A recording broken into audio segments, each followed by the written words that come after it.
দীর্ঘ প্রতীক্ষার অবসান, তিরলে শুরু জব কার্ডের কাজ। রথযাত্রার দিনই আরামবাগের তিরল গ্রাম পঞ্চায়েতের 14 নম্বর বুথে শুরু হলো জব কার্ডের কাজ।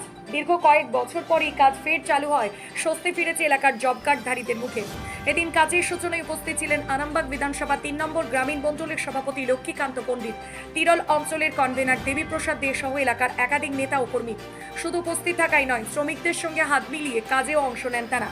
শ্রমিকদের কথায় দীর্ঘদিন পর আবার কাজের সুযোগ পাওয়ায় তারা খুশি। নিয়মিত কাজ হলে সংসার চালানো অনেকটাই সহজ হবে বলেও আশা প্রকাশ করেছেন তারা। দেখুন, আজকে আরামবাগ বিধানসভার 3 নম্বর মণ্ডলের মধ্যে তিরল জিপিতে আজকে ভিভিজি রামজি প্রকল্পর স্কিম চালু হয়েছে। এই প্রকল্পের স্কিমটা আজ 5 বছর যাবৎ বন্ধ ছিল। তখন শাসকে ক্ষমতায় ছিলেন তৃণমূল সরকার। এই কাজটা বন্ধ থাকার কারণটাই হচ্ছে একটা, ওনারা কোনো হিসেব দিতে পারেননি, কোনো হিসাব থাকেনি ওনাদের কাছে। ওনারা এই কাজের উপরে বেস করে পুরো দুর্নীতিটা ওনারা ওখান থেকেই শুরু করেছিলেন। কেন্দ্র সরকার ভেবেছিলেন যে এই রকমভাবে কাজের প্রতি যদি দুর্নীতি হতে থাকে আর জনগণ যদি টাকা না পায়, অনেক ভুয়ো জব কার্ড আছে, বহু আপনাদের চ্যানেল ভিত্তিকও আমরা দেখতে পেয়েছি বহু ভুয়ো জব কার্ড ধরা পড়েছে, যার জন্য ওনারা হিসেব না দিতে পেরে কেন্দ্রীয় সরকার এই প্রকল্পটাকে বন্ধ রেখেছিলেন। 5 বছর বন্ধ থাকার পর আজকে পশ্চিমবঙ্গে বিজেপি সরকার আসার পর নতুন প্রকল্প 100 দিনের জায়গায় 120 দিনের কাজ চালু করেছেন। এটা হচ্ছে ভিভিজি রামজি প্রকল্পের মাধ্যমে, এবং 125 দিন কাজটা চালু করেছেন এবং তার বেতনও বাড়ানো আছে। আরামসে বিজেপি সরকার দেখতে পাচ্ছেন কাজের সাথে যুক্ত হয়ে গেছে। সাধারণ মানুষ বুঝতে পেরে গেছে যে এই সরকারটা আগামী দিনে কত ভালো কাজ করতে পারে। তার নমুনা আপনারা প্রত্যেকটা জায়গায় দেখতে পাবেন। কিছুদিন আগেই তারকেশ্বরের যে থিমটা এখন আপনারা উদ্বোধনীটা দেখলেন, এখানে এর আগেও কিন্তু এই সিস্টেমটা থাকেনি। মানে বিজেপি পার্টি পুরোপুরি সাধারণ মানুষ জনার্দন ওনাদের কাজের জন্য ভাবছেন। আমার নাম লক্ষ্মীকান্ত পণ্ডিত, আরামবাগ বিধানসভা 3 নম্বর গ্রামীণ মণ্ডলের সভাপতি। এদিকে তিরল অঞ্চলের কনভেনার দেবীপ্রসাদ দে দাবি করেন, রাজ্য সরকার পরিবর্তনের পর নতুন বিজেপি সরকার তাদের প্রতিশ্রুতি অনুযায়ী জব কার্ডের কাজ ফের চালু করেছে।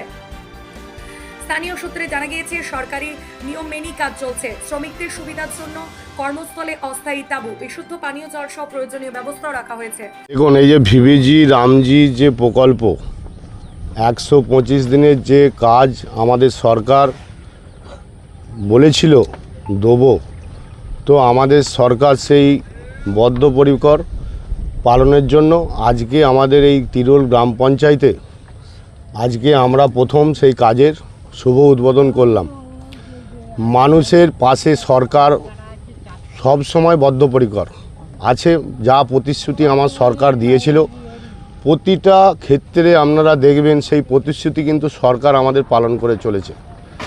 এতে যে পরিমাণে দুর্নীতি করেছিল তৃণমূল নামক দলটা, সেই জন্য আজকে এই প্রকল্প থেকে সাধারণ মানুষ, লেবার শ্রেণীর মানুষ, সাধারণ মানুষ এই প্রকল্প থেকে বাদ ছিল বিগত 5 বছর। কোনো এই কাজের কোনো হিসাব কেন্দ্র সরকারকে দিতে পারেনি, যার জন্য বাধ্যমূলক হয়ে সরকার এই স্কিমটা বন্ধ রেখেছিল। কারণ যাদের জন্য সরকার ভেবেছে, যাদেরকে টাকাটা দেওয়ার কথা ছিল, কিন্তু সেই সাধারণ মানুষ, গরিব মানুষ সেই টাকাটা পায়নি, কাজ করেও সেই টাকাটা পায়নি। টাকাটা কোথায় গেছে? নেতাদের পকেটে, যার জন্য এই স্কিমটা বন্ধ ছিল। আপনারা খুব ভালো করে জানেন, ভুয়ো জব কার্ড থেকে আরম্ভ করে, ভুয়োভাবে নাম তোলা থেকে আরম্ভ করে এরা এমন কিছু করেনি যে করেনি। পশ্চিমবঙ্গে অবশ্যই শুরু হয়ে গেছে। আজকেও সেই শুভ বাবা জগন্নাথ দেবকে মাথায় রেখে তার আশীর্বাদ নিয়ে আজকে আমার সরকার, আজকে আমার জিপিতে তিরল গ্রাম পঞ্চায়েতে আমরা ঠিক করেছিলাম একটা শুভ দিনে এই কাজটা আমরা আবার নতুন করে সূচনা করব। জায়গাটা কোথায় যেখানে কাজটা শুরু হচ্ছে? এটা হচ্ছে তিরল গ্রাম পঞ্চায়েত 14 নম্বর বুথ, সাওড়া গেড়ে।